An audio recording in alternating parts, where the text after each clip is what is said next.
Hi, my name is Willem Verlooy. I'm a Belgian pastry chef with two family-owned businesses, one in Westerlo and one in Antwerp in the city center. So today we are going to make my signature dish, which is called Lauren. The first step in the process is to make the passion fruit creme.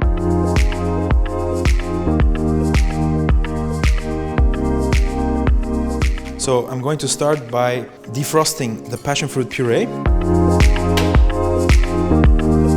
So you really want to defrost the puree on a low to medium heat. You don't want to caramelize the sugars that are inside of the puree. All right, now it's time to add the sugar, and we can also add the eggs and the egg yolk. Mix this up. And then back to the fire.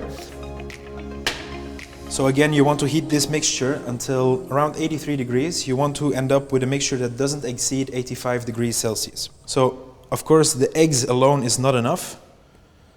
We also want to add a little bit of gelatin mass as well to help the eggs with the binding of the crème.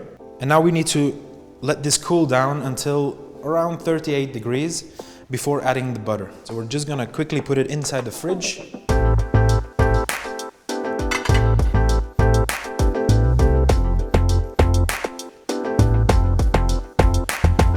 Perfect. So now we can add the butter. The butter always needs to be at room temperature before adding it to the crème. If you add it too cold, then it will kind of block and it won't really incorporate inside of the mixture. And this is going to give this really creamy texture to the crème. So now I just pour it into my silicone mold, and this goes into the freezer until it gets hard enough to demold. Alright, so the next step is to make the milk chocolate and caramel mousse. So firstly, I'm going to put the sugar in the pot, and then at the same time we're going to take the first part of the cream, which is the 75 grams of heavy cream. I'm going to start to cook this as well. So while we are caramelizing the sugar, we want to heat up the cream and boil it. This to prevent the caramel from blocking. So it's really important to add hot cream into the caramel mixture.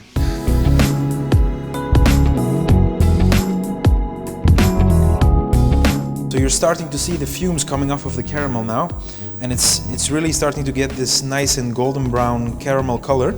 Now I'm going to add the boiling cream straight into the mixture. So you want to have a pot that's really big enough, because the mixture will rise and it will increase in size like 3 or 4 times the normal size.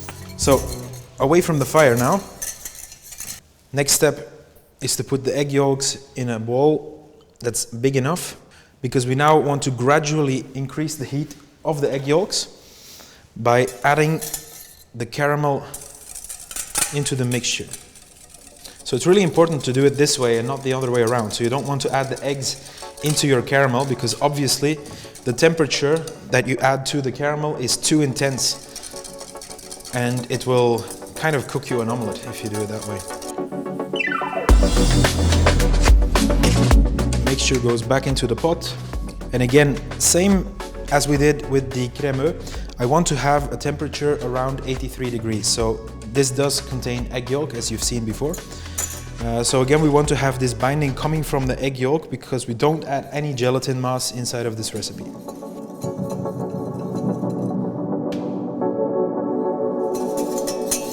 So you see that it starts to thicken now. That's all it needs. So that's it.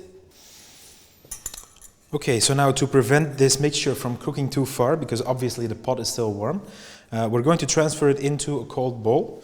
So now I'm adding the milk chocolate. Obviously for the milk chocolate mousse I want to use a 32% Veliche chocolate, a pure Belgian chocolate, which means that there is no other fats used than cocoa butter, which is very important to me to preserve the quality of the ingredients. So I'm going to add the milk chocolate first, and then I'm going to add just a little bit of 72% dark chocolate. Now this is to counterbalance the sweetness of the milk chocolate. So this gives a little bit of bitterness into the recipe and a little bit of depth into the caramel. So then finally we're going to add a little bit of fleur de sel. So this is going to give it a little bit of saltiness to the already sweet and bitter tones of the mousse. So then finally I want to start whipping my cold cream. So this is the second part of the cream, the 125 grams. And you really want to whip it until it has like a yogurt-like consistency.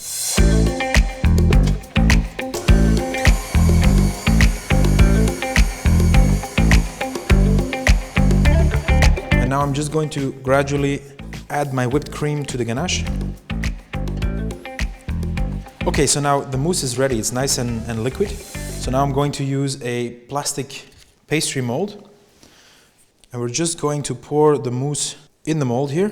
So now we're going to add the frozen passion fruit creme that we made earlier and just place it carefully on top of the mousse. You'll see that it will sink in just a little bit. So now finally we're going to top it off with the almond biscuit, which consists out of some almonds, eggs, sugar, and then a meringue that we fold into it.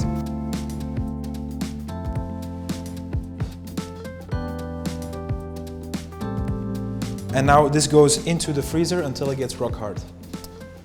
Okay, so now that the mousse cake is solid frozen, we can tear off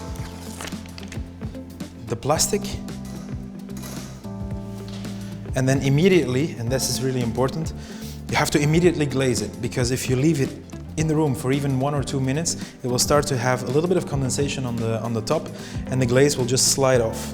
So the glaze really is a syrup where we add the 32% Veliche milk chocolate and then a little bit of gelatin mass and condensed milk.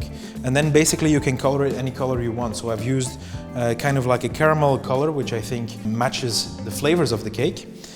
And we always make it 1 day in advance. It needs to crystallize overnight in the fridge. So for the final recipe, we're going to make a crispy praliné. So what I'm going to do here is we use the crispy crunchies from Veliche, which are basically like crunched ice cream cones. And then we have milk chocolate, the 32% again. And then the Veliche praliné. Very simply, I'm just going to mix everything together. And we're doing this to coat the crunchies in the praliné and chocolate. So this will prevent them from getting soggy when you put the cakes into the counter. We're going to scoop the crispy praliné in the ring. The size of the ring is slightly bigger than the size of the cake. Now I'm going to make this flat. Remove the ring. We take the cake exactly in the middle. And then we're going to use the back end of the spoon to work this crispy praliné around the edges. This will give it like a more of a robust look, which is a nice touch to the clean shapes of the glaze and the cake. This goes into the freezer just for 2 or 3 minutes so that the chocolate and the praliné can set, and then we can take it off from the plastic.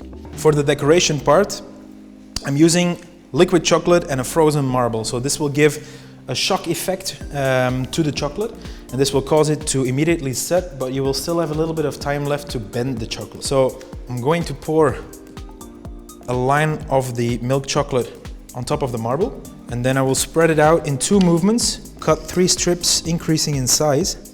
So a very thin one, slightly bigger, cut off the edges, remove the chocolate, and then you just put them on top of each other, like this. And now I'm going to twist them to make this beautiful chocolate decoration. So because we froze the cake for just a few minutes, we can now very easily take the cake from the plastic. And now finally, decoration and just a little bit of the Le Mans gold leaves. So this is it. This is my signature dish, our milk chocolate, passion fruit and salted caramel entremet, ready to delight your customers.